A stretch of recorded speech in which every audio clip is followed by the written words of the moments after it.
बिस्मिल्लाहिर्रहमानिर्रहीम, अस्सलाम वालेकुम। आप देख रहे हैं प्रोग्राम न्यूज़ फीड। मैं हूं मुर्तज़ा डार। प्रोग्राम में आज बात करेंगे मुल्क की सियासी सूरत हाल के हवाले से, आइनी मामलात को भी डिस्कस करेंगे। ऑडियो लीक्स के हवाले से जुडिशल कमीशन ने अपने काम का आगाज़ कर दिया है। इस जुडिशल कमीशन का कहना यह है, जिसको फ़ाइज़ ईसा साहब लीड कर रहे हैं, कि इस जुडिशल कमीशन का मकसद जो है वो उस मेरिट को चेक करना है, ना कि जजेस के ख़िलाफ़ कोई कार्रवाई का है।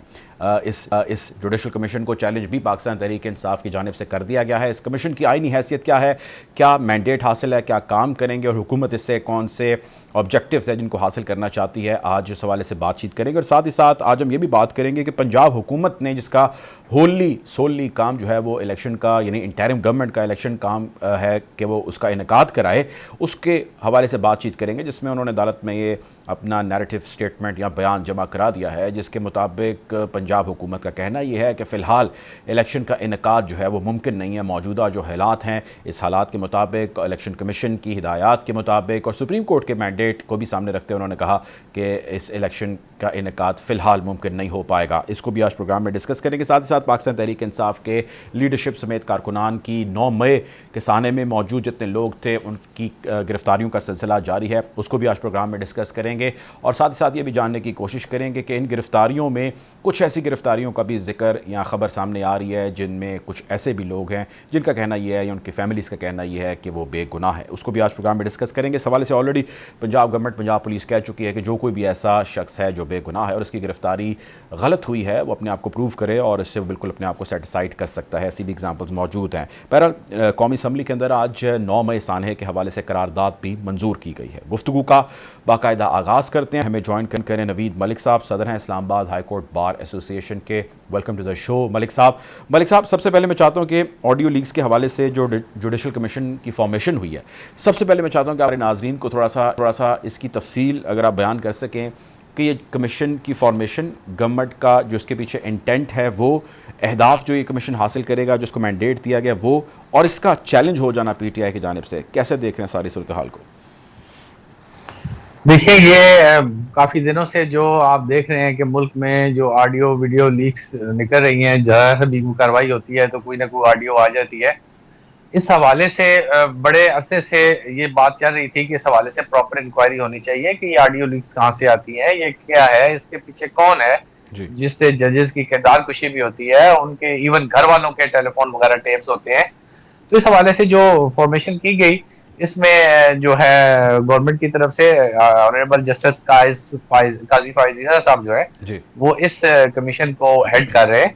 आज उसका पहला इजलास था और एक दो बातें जो मिसअंडरस्टैंडिंग फैलाई जा रही है वो ये है कि इन्होंने वाज़ेह कर दिया, जस्टिस काजी फाइज ईसा साहब ने, कि हमारा मकसद कोई किसी भी जज के खिलाफ कोई कार्रवाई करना नहीं है और ना ही हमारे पास पेश होने वाला कोई बंदा समझे कि कोई मुल्ज़म है। हमने एक फैक्ट फाइंडिंग कमीशन है, एक हमने उस पर जो है इंक्वायरी करनी है, इंक्वायरी करके अपनी रिपोर्ट देनी है। उस हवाले से हम बाकायदा जो भी अपने इस्तेमाल कर सके सोर्सेज उनको इस्तेमाल करेंगे, इश्तिहार देना पड़ा इश्तिहार देंगे, लाहौर जाना पड़ा लाहौर जाएंगे और उसके बाद एक उनकी जो रिपोर्ट सामने आएगी उसके बाद कोई अगली सूरत हाल जो है वो वाज़ेह होगी। अच्छा मलिक साहब, ये फरमाइए कि अब जिस तरह इस कमीशन की फॉर्मेशन को चैलेंज किया गया पीटीआई की जानिब से, तो जब कभी भी ऐसा कमीशन कोई भी फॉर्म हो जो हुकूमत की रिक्वेस्ट पे फॉर्म हो, उसका चैलेंज हो जाना और फिर आगे मामलात का बढ़ना, उसकी लीगैलिटी क्या होती है?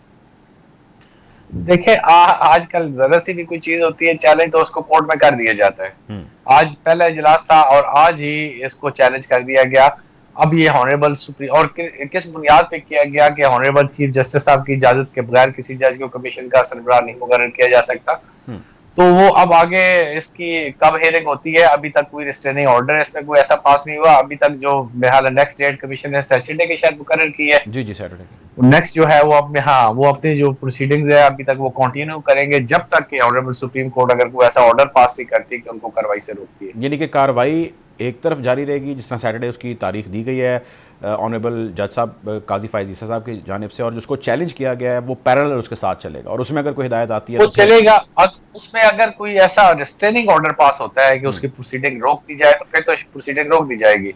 लेकिन अगर कोई ऐसा रिस्ट्रेनिंग ऑर्डर पास नहीं होता तो फिर पैरेलल दोनों जो प्रोसीडिंग है वो चलती रहेगी। ठीक है, आप मेरे साथ रहें, मैंने भी पंजाब गवर्नमेंट के हवाले से भी आपसे बात करनी है। मतीन हैदर साहब में ज्वाइन कर रहे हैं, सीनियर जर्नलिस्ट हैं, एनालिस्ट हैं।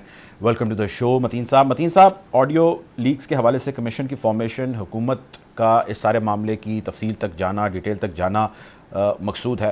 जज साहब फरमा चुके हैं जो उस बेंच को लीड कर रहे हैं कि हमने किसी के खिलाफ कोई कार्रवाई नहीं करनी, अलबत्ता सिर्फ फैक्ट फाइंडिंग अगर आप इसको कह लें तो ज़्यादा मुनासिब होगा। इस किस्म की उन्होंने बात की। How do you see the formation of this bench और क्या नताइज मुमकिन तौर पर आप आते देख रहे हैं? जी बिल्कुल, पहले तो मैं कहूँगा कि ये बहुत अच्छा है कि आपने इस मौजू पे गुफ्तगू के लिए इस मौजू को आपने चुनाव किया।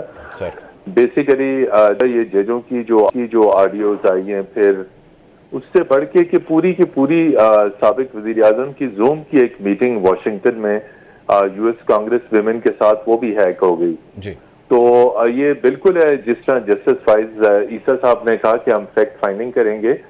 चूंकि पाकिस्तान एक बहुत जिम्मेदार एक रिपब्लिक है, न्यूक्लियर पावर है, मिसाइल पावर है साउथ एशिया के अंदर और दुनिया के अंदर, इसकी एक बड़ी एक इम्पोर्टेंस है। अमेरिका इसको बहुत वेटेज देता है, उधर से चाइना, ये सारी चीजें। अगर इस चीज को रोका ना गया, ये जो ऑडियो लीक्स हो रही हैं, तो यकीनी तौर पे कल के दिन कोई हाई प्रोफाइल ऑडियो हमारी कौमी सलामती के बारे में लीक हो सकती है, हमारे डिफेंस के बारे में कोई चीज ऐसी लीक हो सकती है टाइम टू टाइम जिस तरह इंस्ट्रक्शंस दी जा रही हैं, और माजी में वो लीक हो भी चुकी हैं। जब कारगिल की वॉर से पहले, जब साबिक आर्मी चीफ और साबिक सदर जनरल परवेज मुशर्रफ उस वक्त वो आर्मी चीफ थे 1998 में, और वो चीन के दौरे पे थे और वहां से उन्होंने कुछ अपने डीजी मिलिट्री ऑपरेशंस को कुछ इंस्ट्रक्शंस दी। 99 की बात है, कारगिल ऑपरेशन से चंद हफ्ते पहले, और वो इंफॉर्मेशन उस वक्त लीक हुई। तो अभी जो सबसे बड़ा इशू है, जो मेरी time to time cyber security के माहिरीन से बात होती है, हमें पाकिस्तान के तमाम तर ऑफिशियल कम्युनिकेशन को प्रोटेक्ट करना होगा। आज भी इस वक्त फॉरेन ऑफिस का जो ईमेल सर्वर है जिसके जरिए सिर्फ उसकी न्यूज आती है, वो इस वक्त काम नहीं कर रहा। अच्छा। दफ्तर खारजा के ऊपर कई मरतबा साइबर अटैक्स हो चुके हैं।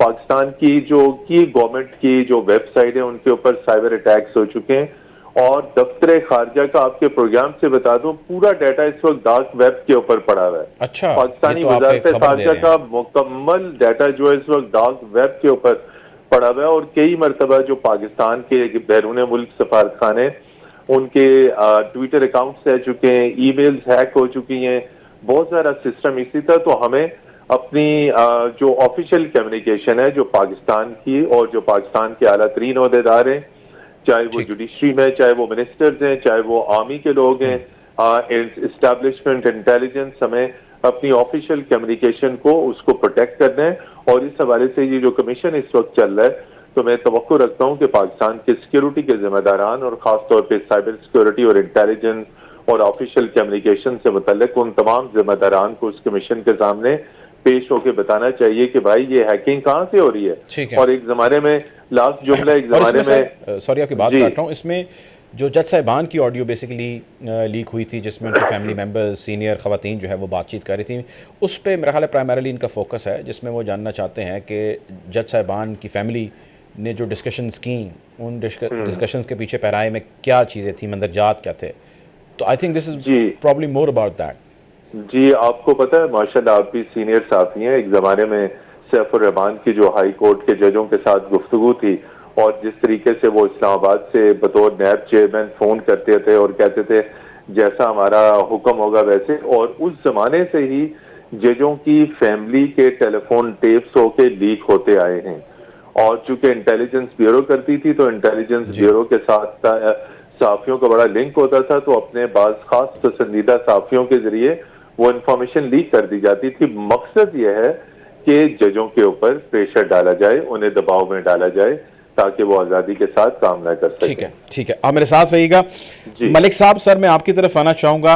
अगला मौजू हमारा वो इलेक्शन है, और ये वो इलेक्शन है जिसकी वजह से मुल्की हालात हम सबके सामने है। अभी तक तो वो इलेक्शन हो नहीं पाए। आज इंटरिम गवर्नमेंट ने अपना ऑफिशियल वर्जन कोर्ट के अंदर दिया, और उन्होंने कहा कि जी फ़िलहाल तो इसका इनेकाद मुमकिन नहीं है। तो लोग सवाल ये करते हैं कि भाई ये जो इंटरिम गवर्नमेंट है, इसका काम या इसका मैंडेट या आइन और कानून की रूह से इसके जो जिम्मेदारियां आयद हैं वो इलेक्शन का इनकाद ही है। तो जब वो ये कह रही है कि हम इलेक्शन का इनकाद नहीं कर सकते, उसके लिए वो वेरियस रीजंस दे रहे हैं, जिसमें सुप्रीम कोर्ट की जुरिस्डिक्शन जो है इलेक्शन कराए जाने के हवाले से उसका भी वो जिक्र कर रहे हैं। अगर आप हमारे नाजरीन को थोड़े आसान लफ्ज़ों में बता सकें कि आइन कानून इस हवाले से क्या कहता है और मौजूदा जो इंटरिम गवर्नमेंट है बिलखुसूस पंजाब की, इसकी लेजिटिमेसी क्या है?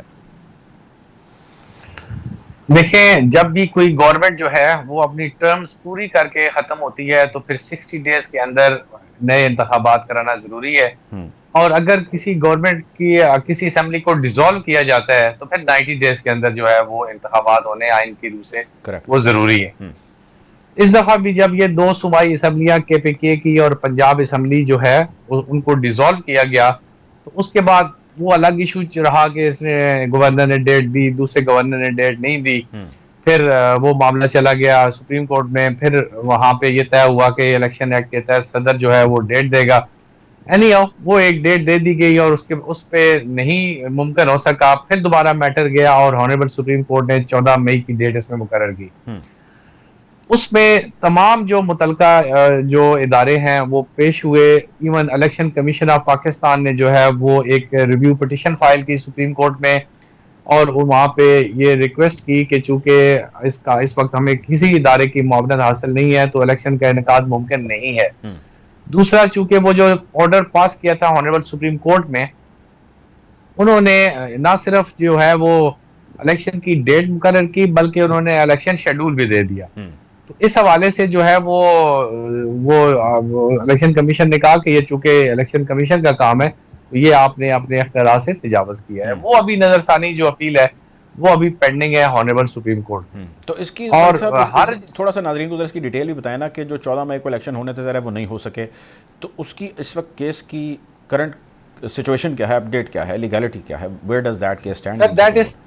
दैट इज स्टिल पेंडिंग और उस पे चूंकि ऑनरेबल सुप्रीम कोर्ट ने आगे नेक्स्ट डेट मुकर्रर की थी, उन्होंने कहा देखते हैं, क्योंकि जब ये ऑर्डर पास हो गया तो उसके बाद जो मुख्तलिफ इदारों के लोग हैं उन्होंने भी मुलाकात की, मुख्तलिफ पटिशंस फाइल की गई ऑनरेबल सुप्रीम कोर्ट को। मुल्की हालात, मुल्क की माशी हालत, मुल्क की इकनॉमिक सूरत हाल और सारी चीजें बता के ये कहा कि ये चूंकि इलेक्शन जो कौमी असम्बली के हैं वो आगे अक्टूबर में होने जा रहे हैं तो ये तमाम इलेक्शन इकट्ठे कराए जाएं, क्योंकि डबल इलेक्शन कराने से फिर उसके अखराजात का मुकम्मल नहीं हो सकता पाकिस्तान इस वक्त।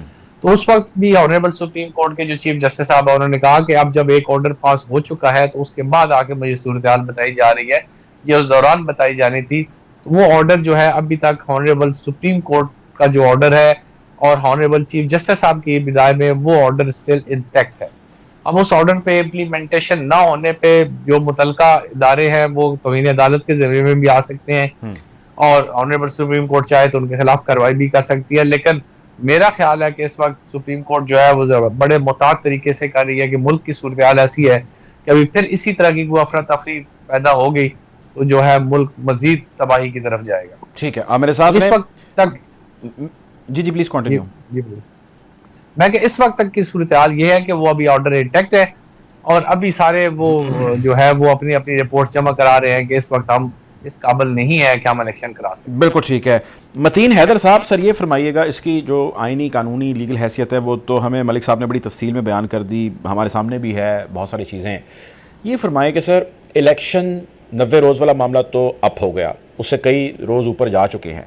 Election is the need of the hour, इसमें कोई ओपिनियन नहीं है। मौजूदा हुकूमत भी कहती है जी नीड ऑफ द आर है, लेकिन हम इसको क्लब करके नेशनल असम्बली के जब इंतखाबात करने उसके साथ हम इसको कराएंगे इनेकाद इसका। क्या देख रहे हैं आप, प्रोविंस लेवल पे इलेक्शन होते सूनर और लेटर नज़र आ रहे हैं या फेडरल के साथ हो रहे हैं या फेडरल भी नहीं हो रहे वो भी आगे जा रहे हैं? क्या एनालिसिस है सर आपका? जी देखिए, बिल्कुल ये भी नुकता आपका बहुत आम है। अव्वल तो बिल्कुल आपने अपने क्वेश्चन में आधा जवाब दे दिया कि ये जो इस वक्त पंजाब और KP के इलेक्शन थे वो तो अब बिल्कुल ठप हो चुका है मामला। 14-15 मई वाली सूरत हाल जो डेडलाइन थी वो तो अब जा चुकी और उसके लिए जो सिक्योरिटी की सूरत हाल क्रिएट की गई, जिस तरीके से तौजीहात पेश की गई कि सिक्योरिटी के हालात नहीं है, सिक्योरिटी फोर्सेस अवेलेबल नहीं है, और पूरे मुल्क में और ख़ास तौर पे दोनों सूबों में सिक्योरिटी के हालात नहीं है। और अब तो मिलिट्री की डिप्लॉयमेंट भी हो चुकी है। अब हुकूमत समझती है कि पीटीआई की जानिब से वायलेंट किस्म के किसी भी इशू के ऊपर वायलेंट किस्म का और उसके रिएक्शन का खतरा है। कल भी इमरान खान साहब इस्लामाबाद तशरीफ ला रहे, नैब के सामने पेशी, और अब तक की इतलात है कि उनको गिरफ्तार किया जा सकता है। ये ऑप्शन रूल आउट नहीं है, और अगर ये हुआ तो फिर वायलेंस बढ़ेगा। लेकिन स्पेसिफिक टू योर क्वेश्चन, अभी अक्टूबर में इलेक्शन होते हुए दिखाई नहीं दे रहे, और उसके लिए बहुत सारी ऑप्शंस इस वक्त ज़ेरे गौर हैं। और उन ऑप्शंस में एक ऑप्शन ये है कि चूंकि मुल्क की इस वक्त इकोनॉमिक सिचुएशन, सिक्योरिटी चैलेंजेस और तमाम तर हालात इस बात का तकाजा करते हैं कि इस मौजूदा सेटअप को जो है एक मौका दिया जाए, 1 साल और दिया जाए, और वो ऑप्शंस लीगली और कॉन्स्टिट्यूशनली कॉन्स्टिट्यूशन के अंदर मौजूद हैं।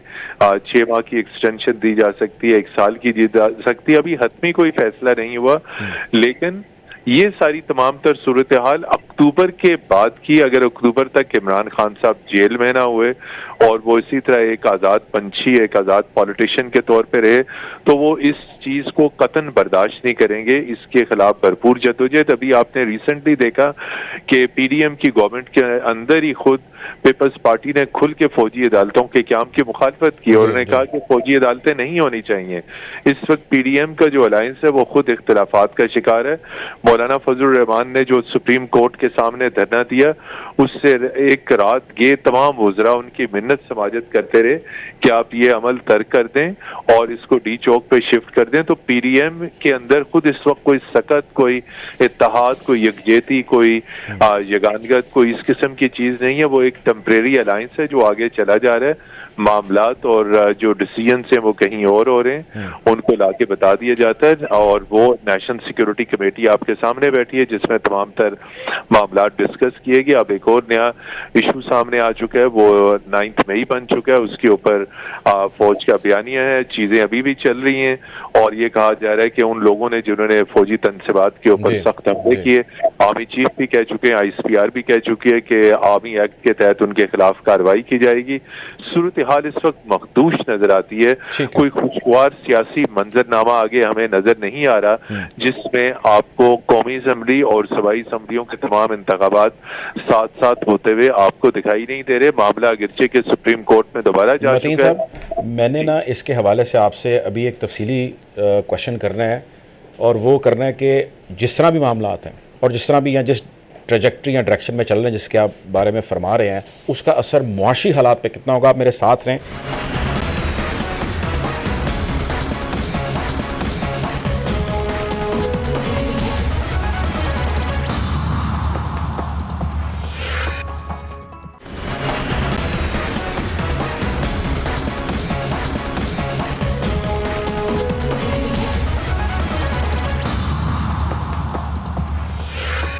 मलिक साहब से इस पे उनका ओपिनियन ले लें कि इसकी लीगैलिटी मलिक साहब क्या है। इमरान खान साहब की कल पेशी है, 23 तक आप जानते हैं उनको टाइम दिया गया था। उन्होंने कल नैब अदालत में पेश होना है। 80% उन्होंने कहा जी मेरी गिरफ्तारी का इम्कान भी है। लीगली ऐसे केसेस जिसमें नैब इस सारे को इनिशिएट कर रहा है और उसको प्लीड कर रहा है, लीड कर रहा है, at this stage Al-Qadir trust वाला जो मामला है, गिरफ्तारी मुमकिन है या नहीं है? क्योंकि जब पहली मरतबा उनको पहले वारंट के ऊपर अरेस्ट किया गया तो जज साहब ने कहा या ऑनरेबल कोर्ट ने कहा कि ये इसकी ज़रूरत नहीं थी, आपने नोटिस पहले मल्टीपल भेजने होते हैं, वो आपने नहीं भेजे। इल इंटेंट भी हमें नहीं नज़र आता है इसके अंदर एक्यूज्ड का। क्या लग रहा है कल क्या होगा? देखें, जो पहले इमरान खान साहब की गिरफ्तारी हुई इस्लामाबाद हाई कोर्ट के प्रिंसेस के अंदर से, जो उनकी रिहाई अमल में आई ऑनरेबल सुप्रीम कोर्ट के ऑर्डर पे, वो रिहाई इस बुनियाद पे हुई कि सुप्रीम कोर्ट के जो इस्लामाबाद हाई कोर्ट के प्रिंसेस के अंदर से जो गिरफ्तार करना है वो गलत है, और इस हवाले से पहले भी सुप्रीम कोर्ट की कई जो है वो मुकदमात की मिसालें मौजूद हैं। मेरिट को उस ऑर्डर में टच नहीं किया गया। हाँ जी, बिल्कुल ऐसे ही। अब वो मेरिट जो है वो देखेगी ट्रायल कोर्ट, जो नैब कोर्ट है। करेक्ट। अब वहां पे वो कल पेश होंगे। वहां पे चूंकि अब किसी जगह पे भी अगर वो बेल बिफोर अरेस्ट दायर करते हैं या प्रोटेक्टिव बेल दायर करते हैं, तब भी उनको डायरेक्शन यही दी जाती है कि आप अपने जो ट्रायल कोर्ट है, मुतलका कोर्ट है, वहां पे अप्रोच करें, सरेंडर करें, और उसके बाद जो है वो जो ट्रायल कोर्ट है वो देखेगी कि आपकी जमानत कंफर्म करनी है या नहीं करनी। तो ये बिल्कुल ट्रायल कोर्ट को ये अख्तियार हासिल है कि वो इनकी जमानत कैंसिल कर दे और इनको गिरफ्तारी का चांस हो सकता है। लेकिन मेरा नहीं ख्याल कि इस वक्त जो मौजूदा सूरत हाल है उसको देखते हुए कि दोबारा कोई इस तरह का कोई इकदाम किया जाए, क्योंकि बेसिक तो है कि अभी वो इनिशियल स्टेज है। अभी जो है चालान सबमिट हुआ है, आगे उन पर फर्ज जुर्म लगेगी, आगे ट्रायल होगा, शहादत होगी, उसके बाद फिर देखें उनको उस मुकदमे में सजा होती है या नहीं होती। लेकिन ये है कि जो पहले एक दफा वाकया हुआ, आई थिंक सो कि शायद दोबारा इस तरह का वो ना यानी कि कोई एक तो वाकया करे रीज़न step है ले। जिसकी वजह से रिस्ट्रेंट का मुजाहरा किया जा सकता है, और दूसरा जो है अभी केस के मेरिट ऐसे हैं या उसकी स्टेज ऐसी है कि अभी शायद गिरफ्तारी की ज़रूरत नहीं है अगर अक्यूज़ जो है उसके अंदर कोऑपरेट ना कर रहा हो या डायरेक्शन इस तरफ जा रही हो, डर हो इस चीज़ का कि जी ये भाग जाएगा, उसकी फौरी नहीं गिरफ्तारी ये तो की जाए। नहीं तो सर नहीं सर, ट्रायल कोर्ट तो अपना पूरा रिकॉर्ड देखेगी और देखेगी कि इसमें अगर ये सारे इनको उनके मुलव्वस हैं तो वो फिर उन गिरफ्तारी का ऑर्डर कर सकती है, ठीक है। उसमें तो कोई ऐसा इशू नहीं है।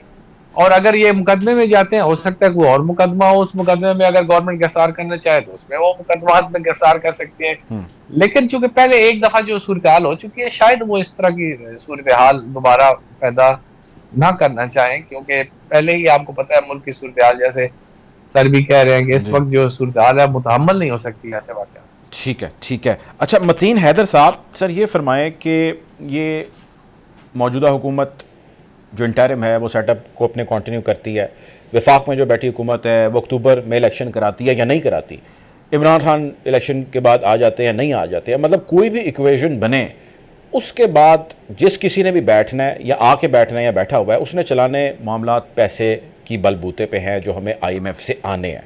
ज़रा हम खुद तो बहुत ज़्यादा रेवेन्यू जनरेट नहीं करते, हम लार्जली डिपेंड करते हैं फॉरेन जो लोन्स हैं उसके ऊपर। अभी तक तो सर पैसा कोई भी नहीं आया IMF की तरफ से, जो 1.25 अरब के करीब हमने मांगा था $1 बिलियन, वो भी नहीं हमें मिल सका। क्या नज़र आ रहा है, क्या हो रहा है, किस समत में चीज़ें जा रही हैं? मुझे तो नहीं लगता कि IMF ने जो कर छोड़ा है वो आगे भी कोई पैसे हमें बहुत जल्द देने जा रहा है। What is your understanding sir? देखिए, बहुत आला सवाल है और एक बहुत दुख भरी दास्तान और मंजरनामा है आगे, और जो माशी एतबार से आप देखें, जो सफारती एतबार से देखें और जो सिक्योरिटी एतबार से देखें, और in the comity of nations internationally Pakistan कहाँ स्टैंड कर रहा है। इस वक्त जब हम बात कर रहे हैं पाकिस्तान के बयानिए की इंटरनेशनली, एक पॉइंट ये मैं हाईलाइट करूंगा, इस वक्त बैरून मुल्क पाकिस्तान के सफारत खानों को उनके ऑपरेशनल जो एक्सपेंडिचर है उसके लिए फॉरेन ऑफिस से डॉलर नहीं जा रहा। अच्छा। और जो हमारे डिप्लोमेट्स हैं उनको 2 महीने बाद एक सैलरी मिलती है और फिर अगले उस जो नेक्स्ट टर्न आती है वो सैलरी की बजाय उन्हें जो घर का जो रेंट है वो मिलता है। आप सिर्फ ये सोचिए कि इस सारी सूरत हाल में हम पाकिस्तान के बयानिए को, पाकिस्तान की खारजा पॉलिसी को कहाँ कैसे प्रोजेक्ट कर सकते हैं कि अच्छा जब सर, ये सॉरी आपकी बात काट रहा हूँ ताकि लोगों को पता लग जाए, ये जो आप सैलरी वाला बता रहे हैं 2 महीने के साइकिल के बाद जाती है और 1 महीने हाउस अलाउंस या रेंट जाता है, ये लार्जली सारे ममालिक में ऐसे चल रहा है या कुछ स्पेसिफिक एरियाज में ऐसा चल रहा है या एक्सेप्शन है? में ऐसे चल रहा है चूंकि एक वक्त में दफ्तर खारजा से ये अमाउंट रिलीज होती है, चूंकि बार बार आपसे या आपके सुनने वालों से इसके ऊपर गुफ्तगू नहीं होती। उसका एक तरीका है कि हर महीने दफ्तर खारजा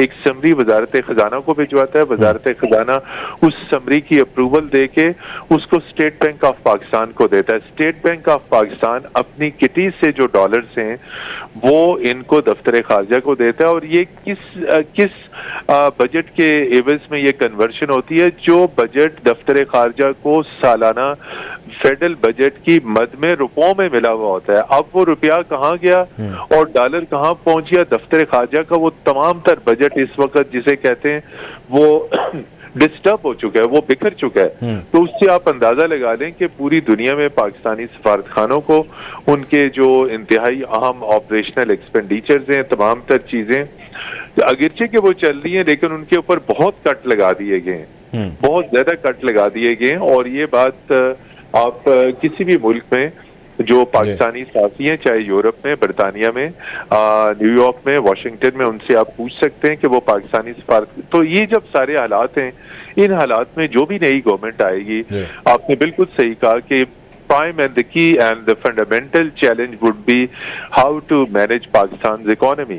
पाकिस्तान की इकोनॉमी को मैनेज करना, वो यकीनी तौर पे जो भी कोई नई गवर्नमेंट आएगी या केयर टेकर सेटअप बनता है उसी सेटअप को लंबा चलाया जाता है। तो ये लोन वाला जो ऑप्शन है, कब तक हम ये लोन लेते रहेंगे चाइना के साथ, कब तक हम लोन्स को रीशेड्यूल करते रहेंगे। तो एक तो आपके ऊपर सिक्योरिटी का चैलेंज है, बलूचिस्तान में आए रोज इनकाउंटर्स हो रहे हैं सिक्योरिटी फोर्सेस और टेररिस्ट के दरमियान।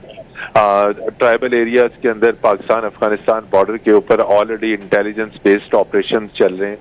ये वो इलाके हैं जो पहले क्लियर हो चुके थे और वहां पे अभी भी टेररिस्ट की प्रेजेंस है। और आज भी आपने देखा कि गुज़िश्ता शब जो पाक ईरान बॉर्डर के ऊपर एक और जो है वो नाखुशगवार वाक़या हुआ। बिल्कुल, तो आपके ऊपर बॉर्डर के चैलेंजेस है, दूसरी तरफ जो है इंडिया ने आपको मुसलसल फॉरेन पॉलिसी के ऊपर चैलेंज दिया हुआ है अगेंचे कि उसकी जो लेकिन सर G20 वाली सक्सेस नहीं है कि उसके अंदर पाकिस्तान, चाइना, बहुत सारे उसके जो साथी ममालिक हैं वो शिरकत ही नहीं कर रहे हैं। जी बिल्कुल, वो हम उसकी सक्सेस समझते हैं, लेकिन ये वजारती सतह के ऊपर एक कॉन्फ्रेंस है अगरचे कि इसमें चीन भी शिरकत नहीं कर रहा, टर्की भी नहीं कर रहा और ममालिक भी नहीं कर रहे। ये इस एतबार से इंडिया ने दुनिया को जो है वो बेवकूफ़ बनाने की कोशिश की, हुडविंग करने की कोशिश की कि मेरा जो कब्जा है वो जम्मू एंड कश्मीर के ऊपर लेजिटिमाइज है, लेकिन वो ये नहीं कर सका। आगे अब जुलाई में शंघाई तावन तंजीम का सरबराही इजलास है, ये वही इजलास है जो पहले जिसमें वजारती इजलास में बिलावल भुट्टो जरदारी गवाह जा चुके हैं। अब जुलाई में ये सरबराही इजलास होगा, वो भी शहबाज शरीफ के लिए बड़ा चैलेंज होगा चूंकि इसमें चीनी और रूसी सदर उसमें आ रहे हैं। तो शहबाज शरीफ को हर सूरत में बतौर वजीर आजम पाकिस्तान उस कॉन्फ्रेंस में जाना होगा। लेकिन अब असल इशू ये है कि जब ये इंटरनेशनल लीडर्स को मिलेंगे, बैनुल अक़वामी मीडिया के साथ इंटरेक्ट करेंगे, तो हर बंदा, हर मीडिया का पर्सन इनसे सवाल जवाब करेगा कि what is political situation in Pakistan and why political opponents are being crushed. तो अभी आपने खुद देखा कि 65 यूएस कांग्रेसमैन का जो लेटर है वो एंटोनी ब्लिंकन को लिख दिया गया है। जी।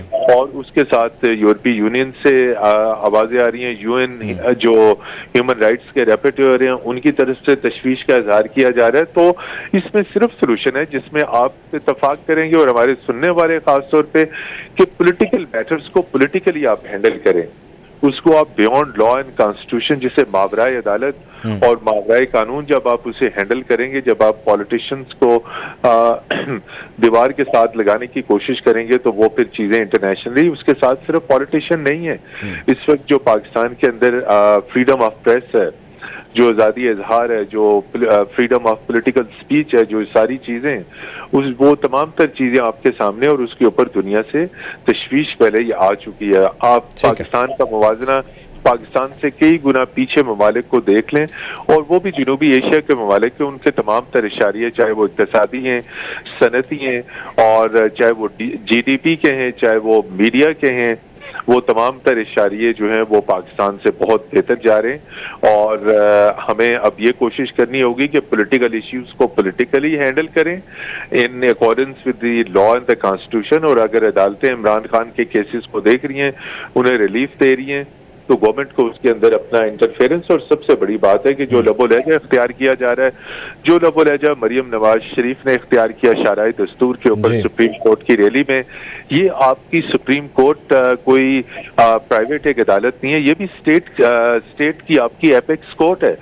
तो इस तरह पूरी दुनिया में जंग हसाई हो रही है कि पाकिस्तान के रियासती इदारे बाहम दस्तो गिरेबा हैं और जो मुक़्तदर पॉलिटिशियन है जिस तरह मरियम नवाज शरीफ, जिसके बारे में कहा जा रहा है कि मुस्तकबिल में उनको अहम सियासी किरदार मिल सकता है, वो जो लबो लहजा इख्तियार कर रही है और जो लबो लहजा इमरान खान भी इस्तेमाल कर रहे हैं उनके बारे में और दीगर अदारों के बारे में, तो ये लबो लहजा खत्म होना चाहिए। डायलॉग को दोबारा शुरू किया जाए, मुफाहमत का अमल शुरू किया जाए और जो कॉन्स्टिट्यूशन के मुताबिक अक्टूबर में इलेक्शन बनते हैं वो बेहक वक्त इलेक्शन कराए जाएं, उनसे राय फरार इख्तियार किया गया तो हालात बहुत गंभीर होंगे और उन गंभीर हालात में ऑलरेडी माशी जो सूरत हाल है वो पाकिस्तान का साथ नहीं देगी। तो आइंदा आने वाला वक्त सिर्फ सोल्यूशन ये है कि बेहक वक्त तमाम इंतखाबात कराए जाएं। बिल्कुल ठीक है, बिल्कुल ठीक है सर, आपका पॉइंट आ गया। मलिक साहब की तरफ जाना चाहूँगा, टाइम थोड़ा कम है। मलिक साहब ये फरमाइए, दो चीज़ें हैं, मैं चाहता हूँ एक एक करके आप इसके हवाले से मुख्तसरन अगर नाज़रीन को बता सकें। एक तो सर ये है कि अदालतें बिलखुसूस सुप्रीम कोर्ट खासा रेस्ट्रेंट का मुजाहरा कर रही हैं, या मैं कहूँ कि एक्स्ट्रा ऑर्डिनरी एक कदम आगे जा रही हैं in taking suo motu for contempt. जिस तरह मरीम नवाज साहिबा के ख़िताब का इन्होंने जिक्र किया, ऐसे मल्टीपल ख़िताब मौजूद हैं, ऐसे उनकी लीडरशिप के बहुत सारे बयानात मौजूदा जो है पीडीएम की हुकूमत उनके मौजूद हैं, लेकिन रेस्ट्रेंट एक्स्ट्रा ऑर्डिनरी लिया जा रहा है। सो क्या रेस्ट्रेंट यूँ लिया जाना आपके ख्याल से मकसूद है, यही दुरुस्त है? क्योंकि हमने उसके बरक्स देखा कि जो बाकी उन्होंने चीज़ों के अंदर कंटेम्प्ट लिए वो खासे स्ट्रिक्ट थे और उसके ऊपर अभी भी जो है वो कार्रवाई जारी है। तो एक तो रेस्ट्रेंट के हवाले से हमारे नाज़रीन को फरमा दीजिए, और दूसरा मैं चाहता हूँ कि in second half of your answer आप बता दीजिए, जो इंटरिम गवर्नमेंट पंजाब की या केपी की मौजूद है, ये जो डिसीजंस ले रहे हैं जिसमें बजट इन्वॉल्व है, अरबों रुपए इन्वॉल्व है, जैसे आज भी PKLI ने 5 अरब रुपये सैंक्शन किए, पंजाब गवर्नमेंट ने किए, इसकी क्या लीगैलिटी है और इसका फ्यूचर क्या होगा? आई मीन पैसा खर्च दिया जा रहा है, वो रिवर्सल तो नहीं है, क्या होगा?